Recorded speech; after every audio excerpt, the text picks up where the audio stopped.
chose, Enda, est-ce que, donc je sais que c'est douloureux pour vous, mais en tout cas vous avez vécu quelque chose d'extrêmement violent lorsque donc vous aviez eu un contact par mail avec Tariq Ramadan, et puis ensuite, un jour vous le rencontrez, il vous demande d'aller dans sa chambre d'hôtel. Comment ça se passe à ce moment-là?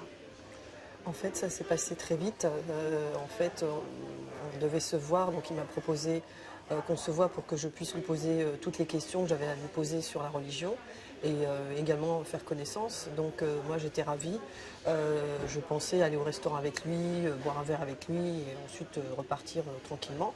Sauf que ça ne s'est pas passé comme ça. Il m'a demandé de prendre un taxi. Quand je suis montée dans le taxi, ensuite il m'a demandé de le rejoindre. Il m'a donné le numéro de sa chambre en me disant que c'était beaucoup plus discret, qu'on serait à l'abri des regards parce qu'il était connu et qu'il ne voulait pas qu'on le reconnaisse et qu'on le voit avec moi.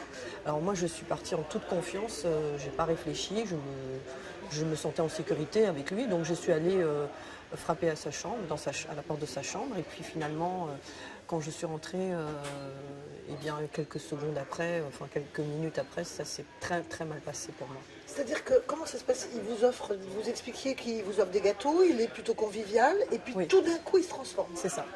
Oui, c'est ça. En fait, moi, je suis rentrée, donc j'étais déjà très impressionnée quand je l'ai vu. Bon, il est très grand.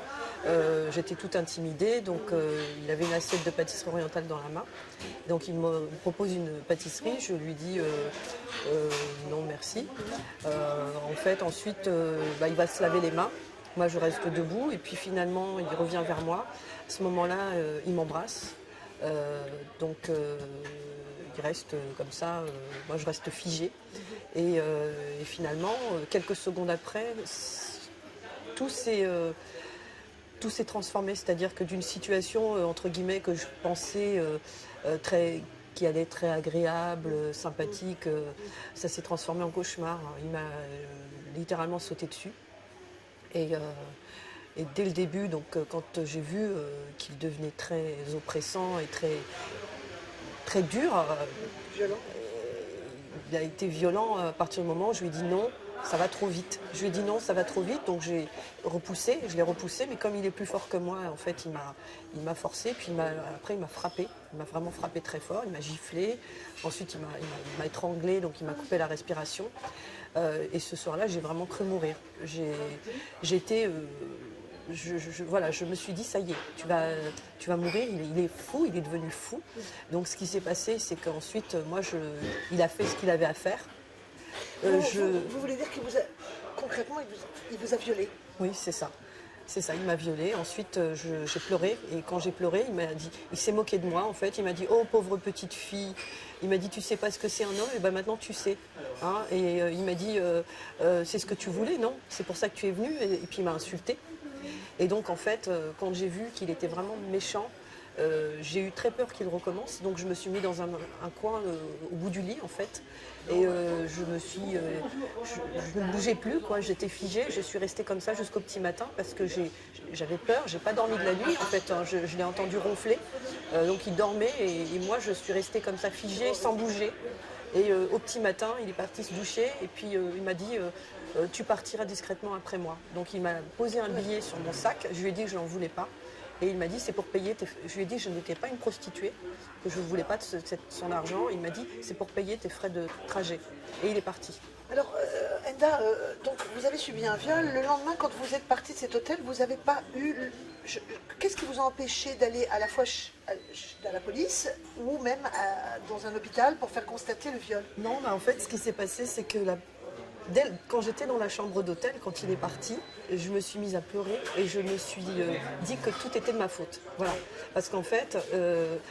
je me sentais honteuse et je me suis dit mais c'est de ta faute, tu n'avais qu'à pas rentrer dans cette chambre et il m'a dit tu as tout ce que tu mérites et je me suis dit peut-être que j'ai tout ce que je mérite. J'avais tellement honte que ça se sache, je culpabilisais et puis je doutais, je me suis dit peut-être qu'il a raison, peut-être que c'est moi qui n'ai pas assez expérimenté.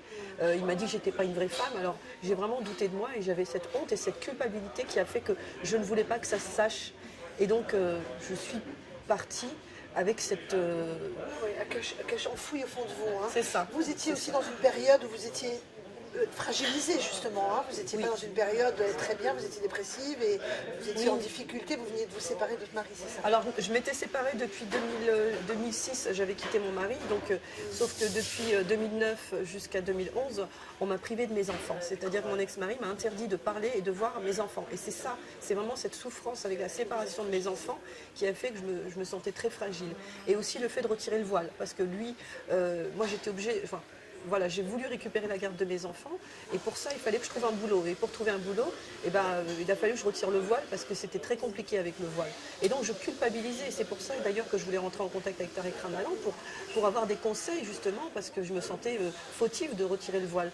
Et lui m'a dit, eh bien, de toute façon, tu n'as que ce que tu mérites parce que tu portes pas. En gros, je ne porte pas le voile. Une femme qui n'est pas voilée mérite d'être violée.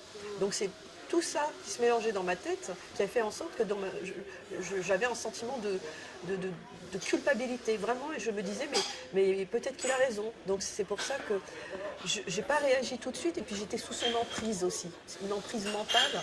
Il m'avait vraiment manipulée mentalement. Et donc j'avais vraiment peur, et en même temps, je n'arrivais pas à couper le lien aussi facilement. Dernière chose, Enda, rapidement, il a déposé plainte pour dénonciation calomnieuse. Est-ce que ça vous fait peur, ce genre de choses? C'est logique. Moi, je m'attendais bien sûr à ce qu'il dépose plainte pour un motif ou un autre. Sauf que, parce que bien sûr, il m'avait menacé. Il m'avait même menacé de mort. Il avait menacé mes enfants. Et à un moment donné, voilà, je ne sais pas comment j'ai fait pour trouver le courage de le dénoncer. C'est vraiment grâce à cette campagne contre le harcèlement Balance ton porc qui a fait que, eh bien oui, j'ai moi aussi eu envie, comme d'autres femmes, les actrices de cinéma qui ont dénoncé le producteur qui les a violées, eh bien, j'ai eu aussi ce besoin, moi, de libérer ma parole. Et aujourd'hui, je conseille vraiment à toutes les femmes qui sont victimes, qui n'osent pas parler, de le faire parce que la parole, elle est libératrice. Et j'ai fondé une association pour aider les femmes qui s'appelle Libératrice.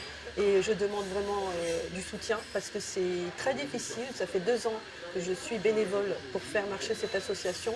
Et aujourd'hui, je demande vraiment qu'on nous donne les moyens d'aider toutes ces femmes à libérer la parole.